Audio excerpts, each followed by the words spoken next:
Today, we will go over how to troubleshoot a Polaris meter. You will need a multimeter for this process. The first step will be confirming where each wire is connected. If they are labeled, then this step will be very simple. We will just assume they are not, and begin with labeling the wires. Let's start on the electric meter side. We can name the hot wires connected to the meter A, B, and C. Then, remove the electric panel cover and identify where the hot wire is connected.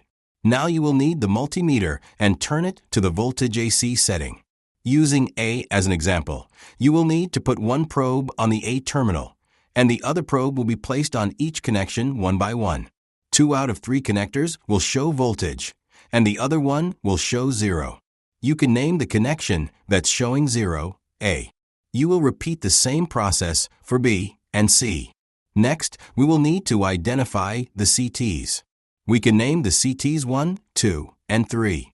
If the CT wires are not labeled, then the only way to identify which one is which will be by tracing the wires. Once the wires are traced, you can label the CTs according to which terminal they're connected to. Now that we know where all the wires are connected to, we can check to see if the CTs are monitoring the correct hot wire. Again, we will use A as an example.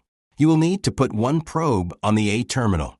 You can use the terminal on the electric meter or the breaker in the panel. The other probe will be placed on each connection one by one. 2 out of 3 connectors will show voltage, and the other one will show 0. You can name the connection that's showing 0, A. You will repeat the same process for B and C.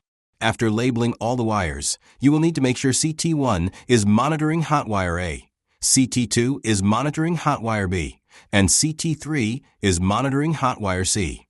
If your system is CT1 to A, CT2 to C, and CT3 to B, then it must be adjusted or the reading on the meter will be lower than the actual usage.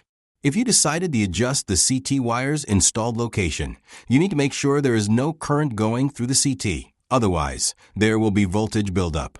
If you connect the CT when there is voltage buildup, then the meter will be burned.